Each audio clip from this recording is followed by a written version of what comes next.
தடை 100 வந்தாலும் செயல் வெற்றி ஆக்கி தரும் தாராள குணம் கொண்டவன்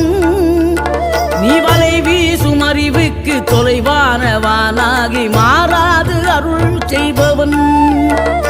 தீராத காதலோடு திருவடியை தொழுபவர்க்கு திரவியமே தருகின்றவன் நீ தாராள உள்ளமோடு தவக்கோலம் கொண்டு பெறும் தார்மீக பொருள் தந்தவன் தார்மீக பொருள் தந்தவன் ஆறுபடை வீடும் அருள் வழங்கும் முருகா அருகே நீ ஓடோடிவா